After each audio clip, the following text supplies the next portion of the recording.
ये जो एक्सरसाइज 13.4 है, इसका जो इससे रिलेटेड जितने भी फार्मूला है ना, मैंने आपको एक वीडियो में बना के टोटल इस चैप्टर का वीडियो फार्मूला ही बता दिया है। अगर कुछ भी परेशानी हो, अगर आपने उसे वीडियो को नहीं देखा हो फार्मूला वाला, तो आप उसका लिंक में हम आपको दे देंगे डिस्क्रिप्शन बॉक्स में, आप वहाँ से देख सकते हैं, ताकि आपको यहाँ कुछ समझने में ज़्यादा परेशानी ना हो। ध्यान दीजिएगा, कह रहा है कि पानी पीने वाला एक गिलास 14 सेंटीमीटर ऊंचाई वाले एक शंकु के छिन्नक के आकार का है। शंकु का जो छिन्नक होता है ना, वो उसका शेप कैसा होता है, तो शंकु का जो छिन्नक होता है वो जो होता है कि नीचे का जो होता है कि कुछ वृत्ताकार पोर्शन होता है, और ऊपर जो होता है कि वो कुछ वृत्ताकार पोर्शन होता है। शंकु को, अगर शंकु को ना हम ऊपर का हिस्सा को काट दे, तो जो बाकी पोर्शन बच जाता है ना, वही शंकु का छिन्नक कहलाता है, जो कि नीचे कुछ अलग व्यास वाला रहता है आधार, और ऊपर का जो आधार होता है, जो व्यास होता है, त्रिज्या होता है, वो अलग होता है। तो यही छिन्नक होता है। तो कह रहा है कि शंकु के छिन्नक के आकार का है, दोनों वृत्ताकार सिरों का व्यास 4 सेंटीमीटर और 2 सेंटीमीटर। इसका व्यास दे दिया है 4 सेंटीमीटर, और नीचे वाला का व्यास दे दिया है 2 सेंटीमीटर, और इसका ऊंचाई दे दिया है, टोटल यहां से लेके यहां तक का ऊंचाई दे दिया है 14 सेंटीमीटर। कह रहा है गिलास की धारिता बताना है, ग्लास की धारिता ज्ञात करें। ग्लास की धारिता का मतलब हुआ उसका आयतन निकालना है। धारिता का मतलब हो गया कि आयतन निकालना है। और यहाँ पर हमको पता है ये जो व्यास दिया है ना, कैपिटल डी 4 सेंटीमीटर, तो हम लिख सकते हैं आर बराबर 2 सेंटीमीटर। जब स्मॉल डी दे दिया है, छोटा वाला जो व्यास है 2 सेंटीमीटर, तो आर के जगह पर हम रख सकते हैं 1 सेंटीमीटर, और एच का वैल्यू दे दिया है उसका ऊंचाई 14 सेंटीमीटर। इसी तीनों के हेल्प से हम ग्लास का धारिता निकालते हैं। लिख देंगे ग्लास की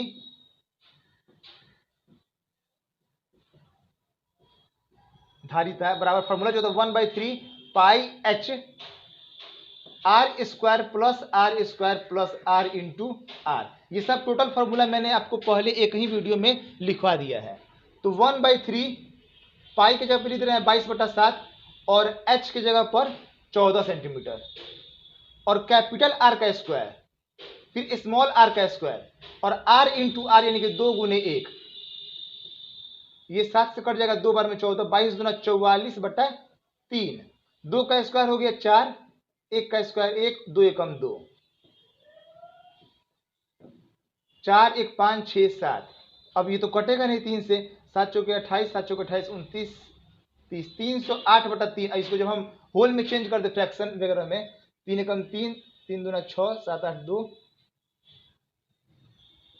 इतना सेंटीमीटर क्यूब जो होगा कि यही इसका आयतन ग्लास का होगा।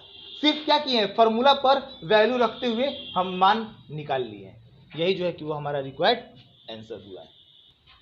जो ये क्वेश्चन नंबर 2 दे रहा है कि एक शंकु के छिन्नक की तिर्यक ऊंचाई, कभी कभी ना बच्चे क्या करते हैं कि सिर्फ ऊंचाई पढ़ के ना और एच लिख देते हैं कि एच बराबर 4 सेंटीमीटर दिया है, लेकिन ध्यान दीजिए उसके पहले तिर्यक भी लिखा है। तिर्यक ऊंचाई दिया है 4 सेंटीमीटर, यानी कि एल का मान दे दिया है 4 सेंटीमीटर। और फिर इसके वृत्तीय सिरों के परिमाप, जो वृत्तीय सिरा है ना, उसका परिमाप दिया है 18 और 6 परिमाप दिया है, यानी कि एक को हम जोड़ कर रहे हैं 2 पाई आर से। 2 पाई आर का मान दे दिया 18 सेंटीमीटर। तो आर के मान को हम लिख सकते हैं, इसको हम फ्रैक्शन में बदल दें, 2 से कट जाएगा 18, 9 बार में, इसको हम लिख रहे हैं 9/पाई सेंटीमीटर आर का मान। और फिर 2 पाई स्मॉल आर, जो वृत्तीय सिरा होता है ना, सिरा का परिमाप जो होता है वह 2 पाई आर होता है। तो इसलिए हम 2 पाई आर रख दिया 18, और एक बार रख देना है 2 पाई आर का मान कितना है 6 सेंटीमीटर। तो यहाँ पे भी आर का जो मान होगा 2 से कट जाएगा 6 3 बार में, तो 3/पाई सेंटीमीटर हो जाएगा। और निकालना क्या है, छिन्नक का वक्र पृष्ठ क्षेत्रफल। छिन्नक का जो वक्र पृष्ठ क्षेत्रफल होता है उसका जो फॉर्मूला होता है, छिन्नक के वक्र पृष्ठ का क्षेत्रफल बराबर फॉर्मूला होता है pi L R plus R. तो पाई की जगह पे पाई रहने दे रहे हैं, एल की जगह पे हम रख देंगे 4, आर प्लस आर यानी कि 9/पाई प्लस 3/पाई। जब इसका कॉमन हम निकालेंगे, पाई का जब एलसीएम निकालेंगे, तो ये पाई जो है कि वह कट जाएगा।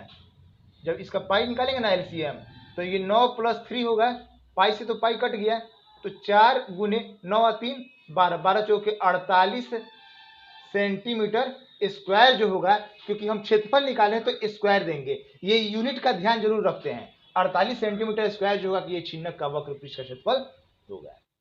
अब देखते हैं नेक्स्ट क्वेश्चन।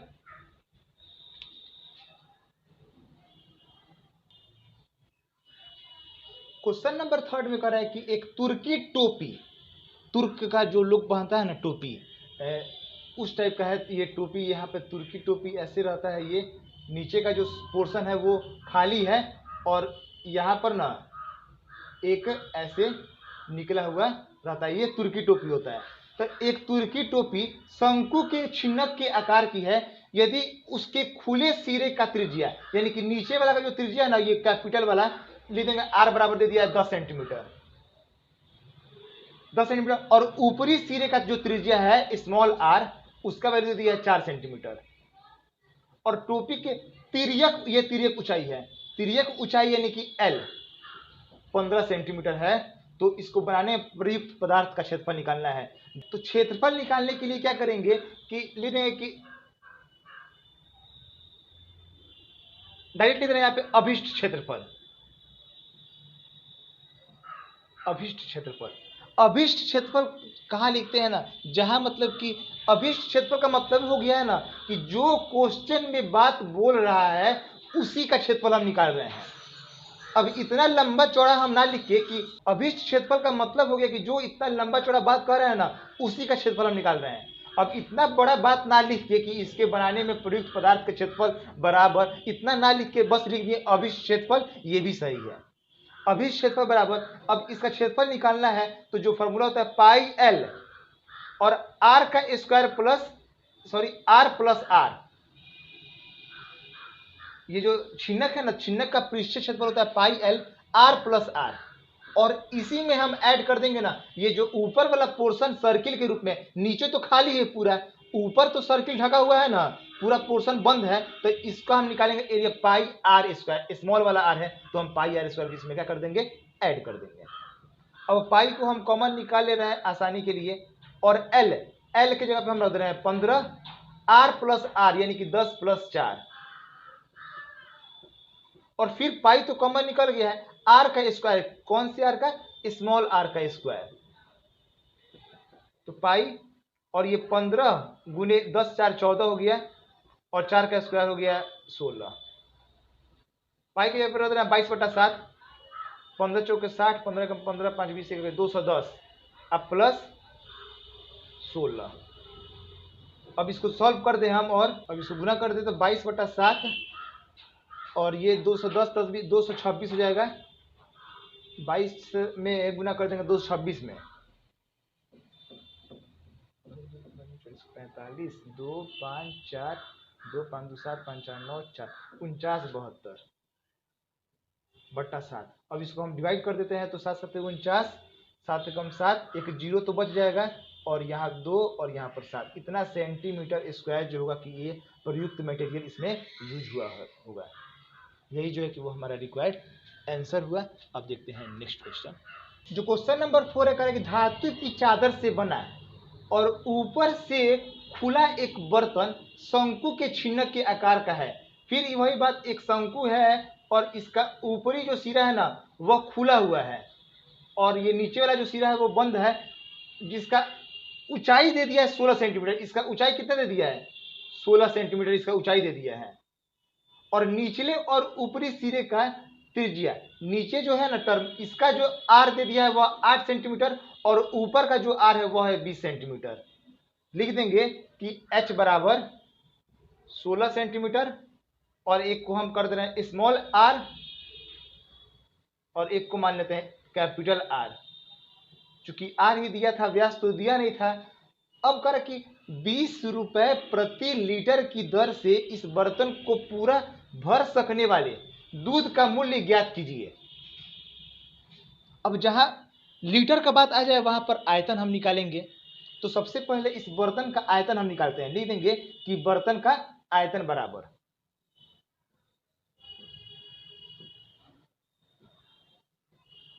और ये जो बर्तन है छिन्नक के आकार का है, 1/3 पाई एच आर का स्क्वायर प्लस आर का स्क्वायर, आर इंटू आर। तो 1/3 पाई की जगह पे कह रहा है क्वेश्चन में 3.14 रखने के लिए, और एच की जगह पर रखने के लिए कह रहा है 16, आर का यानी कि 20 का स्क्वायर प्लस 8 का स्क्वायर और प्लस आर इंटू आर यानी कि 20 गुने 8। ये जो है कि कोई टर्म तो कटेगा नहीं अभी, मल्टीप्लाई 16 मल्टीप्लाई 20 का स्क्वायर हो जाएगा 400, 8 का हो जाएगा 64 और ये 160। 1/3 मल्टीप्लाई 3.14 मल्टीप्लाई 16 और ये जब जोड़ेंगे इसको तो ये हो जाएगा 4 6 6 12 का 2 हाथ में 1 4 1 5 1 6 624। 3 से कट जाएगा, 3 से कटा देंगे, 3 1 3 दूना 6 और 3 बटे 24। जब दो को नंबर को लेते हैं एक साथ तो जीरो देके तब उसको लिखेंगे। अब मल्टीप्लाई कर देते हैं सबको, तीनों को 16 से गुना करेंगे जब 208 में आएगा 10449.92 सेंटीमीटर क्यूब। और ये सेंटीमीटर क्यूब, 1 लीटर का दाम है 20 रुपए। इसको लीटर में कन्वर्ट करेंगे ना तो सेंटीमीटर क्यूब को लीटर में कन्वर्ट करने के लिए क्या करते हैं ना कि 3 डेसिमल और आगे की तरफ बढ़ा देते हैं। 1000 से जब इसको हम भाग करेंगे तो ये जो है कि लीटर में कन्वर्ट हो जाएगा। 1000 से भाग करने का मतलब कि डेसिमल 3 ठो और आगे बढ़ाना, लिख देंगे 10.449992 लीटर, लगभग लिख सकते हैं 10.45 लीटर। इतना लीटर जो है ना कि इसमें दूध समा सकता है और 1 लीटर का दाम है 20 रुपए। तो इतना लीटर का दाम निकालने के लिए लिख देंगे, चूंकि 1 लीटर दूध का दाम बराबर 20 रुपए, तो इसलिए दूध का कुल दाम निकालना होगा तो 10.45 में मल्टीप्लाई कर देंगे 20 से। 5 दूना 10 की जरूरत में 1 4 दूना 8 1 9 और 10 दूना 20। ये हो जाएगा लगभग कितना 209 रुपए जो होगा कि वह उसमें टोटल इसका दाम लगेगा दूध का 209 रुपए। तो ये एक पार्ट का आंसर आया है। सबसे पहले हम उसका आयतन निकाल दिए हैं और बस आयतन को क्या किए हैं लीटर में कन्वर्ट करते हुए 20 से मल्टीप्लाई कर दिए, क्योंकि 20 रुपए प्रति लीटर दाम था। कभी भी 1000 से ही भाग किया जाता है सेंटीमीटर क्यूब को लीटर में कन्वर्ट करने के लिए। अब कह रहा है क्वेश्चन में कि साथ ही इस बर्तन को बनाने में प्रयुक्त धातु के चादर का मूल्य 8 रुपए प्रति 100 सेंटीमीटर स्क्वायर के दर से ना दाम निकालना है कि कितना रुपए का चादर इसमें यूज हुआ होगा धातु का। अब जो ये धातु का चादर बना होगा तो इसका क्षेत्रफल निकालने के लिए जो ले देंगे क्षेत्रफल बराबर पाई एल, जो फॉर्मूला होता है एल होता है, लेकिन एल तो दिया नहीं है यहाँ पर, तो एल निकाल लेंगे सबसे पहले फॉर्मूला के हेल्प से ना। जो एल का फॉर्मूला होता है H square R minus R का स्क्वायर। एच की जगह पर दिया है वैल्यू 16 और आर माइनस आर यानी कि 20 माइनस 8, 16 का हो जाएगा 256 और 20 में से 8 गया तो 12 का स्क्वायर हो जाएगा 144 और 144 को जो हम ये हो जाएगा 2 1 3 400 और 400 का वैल्यू हो जाएगा 20 सेंटीमीटर। ये तो निकल गया 20 सेंटीमीटर, इसका एल निकल गया क्योंकि हमको क्षेत्रफल निकालना है। तो क्षेत्रफल के लिए फॉर्मूला होता है pi L R plus R. क्षेत्रफल निकालना है इस चादर का तो pi L R plus R, और नीचे का तरफ जो ये बना हुआ है ना सर्किल उसका क्षेत्रफल। हम ऊपर वाला का सर्किल का क्षेत्रफल नहीं निकालेंगे क्योंकि ऊपर कोई प्लेट नहीं लगा होगा चादर का। नीचे की तरफ तो जो उसका बेस है उसको तो ढकने के लिए कोई ना कोई तो सर्किल लगा होगा और उसका क्षेत्रफल निकालिए, और जो वक्र सतह था उसका क्षेत्रफल निकाल लिए। दोनों को जोड़ देंगे तो हमारा जो ये कि क्षेत्रफल निकल जाएगा। पाई की जगह पे रख देंगे 3.14, क्वेश्चन में लिखा है 3.14 रखने के लिए, और एल की जगह पर हम रख देंगे, निकाले हैं 20 आर प्लस आर यानी कि 20 प्लस 8 और फिर पाई आर का स्क्वायर स्मॉल आर यानी कि 8 का स्क्वायर। 3.14 को क्या करते हैं कॉमन निकाल ले रहे हैं तो ये हो जाएगा 20 और 20 8 28 और 8 का स्क्वायर हो जाएगा 64। कैलकुलेशन जितना आप खुद से कीजिएगा आपको उतना ही सीखने का मौका मिलेगा। 28 दूना 56, 560 और ये हो जाएगा 4, 6 6 12 के 2 में 1, 5 1 6, 624। अब इसको मल्टीप्लाई करके हम क्षेत्रफल को फाइंड कर लेंगे। करते थे 624 में इसको मल्टीप्लाई करेंगे तो आएगा 19596 सेंटीमीटर स्क्वायर। 2 के बाद डेसिमल है तो 2 के बाद डेसिमल यहाँ पे दे देंगे। इतना सेंटीमीटर स्क्वायर इसका चादर का क्षेत्रफल निकला है। अब 100 सेंटीमीटर स्क्वायर का दाम है 8 रुपए, तो उसके हिसाब से हम इसका दाम टोटल निकाल लेंगे। लिख देंगे कि चूंकि 100 सेंटीमीटर स्क्वायर चादर का मूल्य 8 रुपए, तो इसलिए 1 सेंटीमीटर स्क्वायर का निकालना होता है तो 8/100 कर देते। अगर इतना सेंटीमीटर स्क्वायर का निकालना है 1959.36 सेंटीमीटर स्क्वायर ज़्यादा खर्च निकालना है तो 8/100, इसको हम मल्टीप्लाई कर देंगे 1959.36। 8 छक्के 48 के हाथ में 4, 8 3 के 24, 28 के हाथ में 2, 9 8 72, 73 74 के 4 हाथ में 7, 8 5 40 7 47 के हाथ में 4, 8 9 72 4 76 के 6 हाथ में 7, 8 8 7 15। और यहाँ पर जो डेसिमल है ना 2 के बाद, अब बट्टा में तो 100 है, अब इस 100 को हटाने के लिए 2 डेसिमल और इधर 7 के पास कर देंगे 156.7488, जिसको हम लगभग लिख सकते हैं 7, अब 4 को कर देना 5 रुपीज। इतना जो रुपीज है ना वह इसका टोटल खर्च होगा। अब लास्ट क्वेश्चन देखते हैं इस एक्सरसाइज का। क्वेश्चन कर रहा है 5वां नंबर की 20 सेंटीमीटर ऊंचाई और शीर्ष कोण 60 डिग्री वाले एक शंकु है और इस शंकु का शीर्ष कोण दे दिया 60 डिग्री और इसका ऊंचाई भी दे दिया 20 सेंटीमीटर। यहां से लेके और ये टोटल लंबाई नीचे तक 20 सेंटीमीटर का है और ऊंचाई से बीचों बीच से होकर जाते हुए एक तल से 2 भागों में काटा गया। इसको बीचों बीच जो है कि बीचों बीच माने दोनों का जो एच है ना वो बराबर होगा। बीचों बीच काटा जा रहा है, इसको आधार के समांतर है, आधार के ही समांतर इसको हम काटे हैं बीचों बीच। यदि इस प्राप्त शंकु के छिन्नक का, और जब शंकु को अगर आप काटते हैं किसी भी हिस्सा को, ऊपर वाला हिस्सा को अगर हम काट के अलग करते हैं तो हमको शंकु का छिन्नक प्राप्त होता है। व्यास इसका कितना हो गया 1/16 सेंटीमीटर वाले एक तार के रूप में बदल दिया। इस शंकु को ना, ये जो पोर्शन है शंकु का, इस छिन्नक को हम तार में बदल रहे हैं, तार का व्यास दे दिया 1/16, तो इसका लंबाई निकालना है। जो छिन्नक होगा ना, जो छिन्नक है शंकु का, वह छिन्नक का जो आयतन होगा वह तार के आयतन के बराबर उसको करके हम तार की लंबाई को फाइंड कर लेंगे। लेकिन शंकु के छिन्नक का आयतन निकलेगा कैसे, हमको तो सब पता रहना चाहिए, वैल्यू वगैरह जो है जितना है। यहाँ पर सिर्फ इसका ऊंचाई दिया हुआ है और ये आधा आधा काट रहे हैं जी, हाफ हाफ इसको बांट दिए हैं। अगर यहाँ से हम एक लाइन खींचते हैं और इस पोर्शन को हम मिला दें, यहाँ लिख रहे हैं ए बी सी, ये लिख रहे हैं डी और यहाँ लिख रहे हैं ई। ध्यान दीजिएगा ये ट्रायंगल बन रहा है ए ई डी। यहाँ पर तो 60 डिग्री बन रहा है तो 60 का आधा हो जाएगा 30-30, दोनों भाग अलग अलग कटे करेगा तो 30-30 डिग्री का बन जाएगा। ये जो है त्रिभुज ए ई डी और त्रिभुज ए बी सी, इस दोनों त्रिभुज चलते हैं ए ई डी और ए बी सी।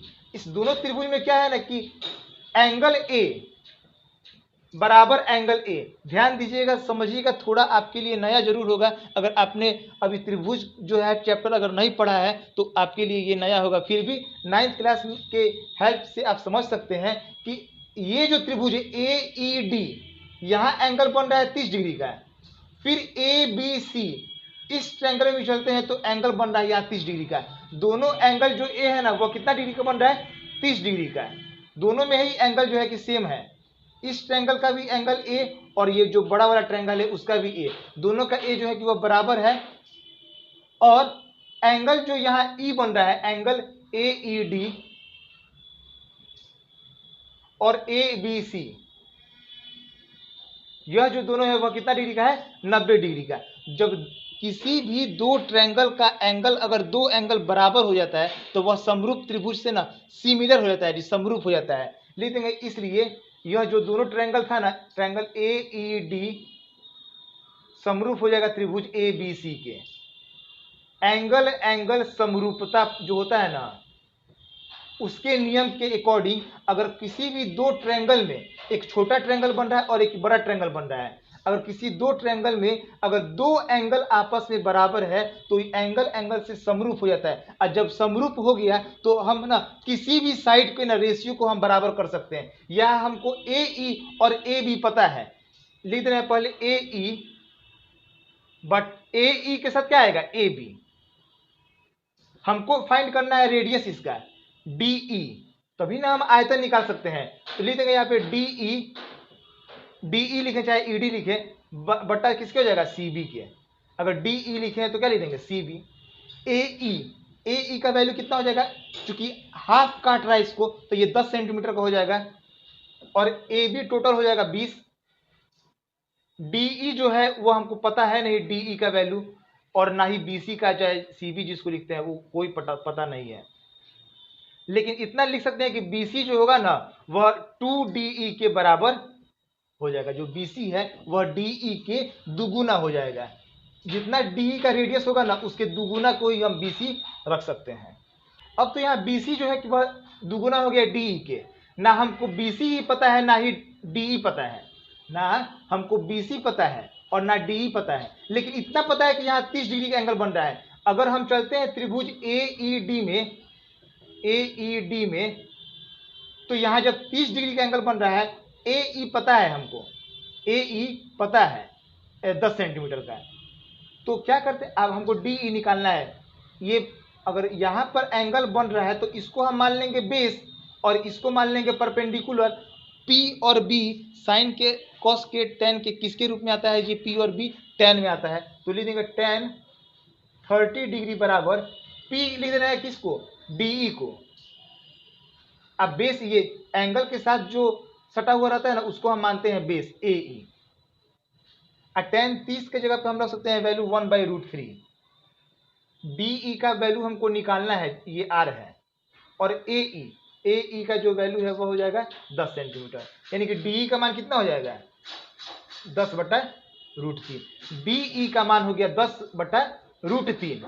तो BC कितना हो जाएगा, BC इसके दुगुना है 2 × 10/√3, यानी कि ये हो गया 20/√3। सेंटीमीटर में ये भी था, सेंटीमीटर में ये भी आ गया। R हमको पता चल गया, H पता है। अब इस शंकु का हम आयतन निकालेंगे, क्योंकि शंकु का जो ये छिन्नक है ना उसी को हम कन्वर्ट किए हैं तार के रूप में। तो जो शंकु का जो छिन्नक होगा ना वह आयतन हो जाएगा किसके बराबर, तार के आयतन के बराबर। तो निकालते हैं शंकु का आयतन, शंकु के छिन्नक का आयतन निकालते हैं। शंकु के छिन्नक का आयतन बराबर 1/3 पाई H R square R into R।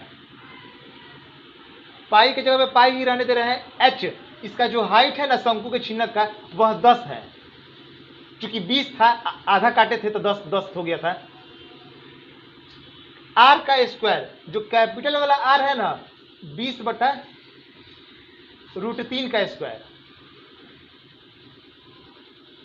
और 10/√3 का स्क्वायर, और इसको मल्टीप्लाई करना है 20/√3 गुने 10/√3 से। पाई मल्टीप्लाई 10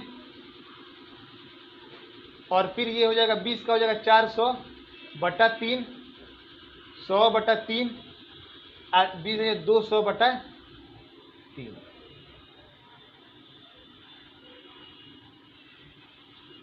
जब सबका एलसीएम निकाल के जब जोड़ेंगे ना तो ये 400 एक 500 2 700 हो जाएगा,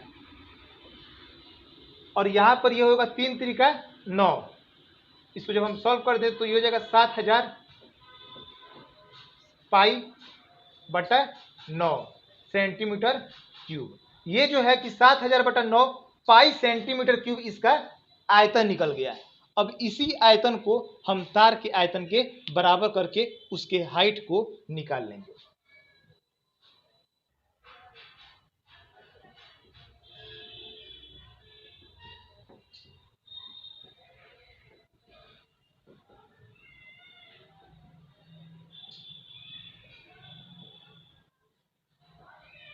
लिख देंगे कि तार का आयतन बराबर शंकु के छिन्नक का आयतन। तार का आयतन होगा पाई आर स्क्वायर एच, और ये शंकु के छिन्नक का जो आयतन है वो 7000/9 पाई है। पाई से पाई हम काट दे रहे हैं, और ये जो है ना इसका रेडियस व्यास दिया है 1/16, तो रेडियस हो जाएगा 1/16 का। यहाँ पर जो है कि 1/16 का जब आधा करेंगे तो 1/32 हो जाएगा। इसको 2 बार लिखना होगा हमको, और h ये हो जाएगा 7000/9। अब उसके बाद से क्या कर देंगे इसको, h बराबर 7000 मल्टीप्लाई दोनों 32 जो है कि वो ऊपर आ जाएगा, और 9 यहाँ पर नीचे लिख देंगे। अब इसको कटा के जो आंसर आएगा वही आंसर हमारा रिक्वायर्ड आंसर होगा। कोई तो कटेगा नहीं वैल्यू। 32 में 32 गुना 32, 2 दूना 4, 3 दूना 6, 3 6 12 के 2 3 1, 3 3 9 10 24, इसमें 7 से मल्टीप्लाई कर दे रहे हैं तो 7 चौके 28 के 8 हाथ में 2, 7 में 14 15 16 के 6 में 1, 10 71/9।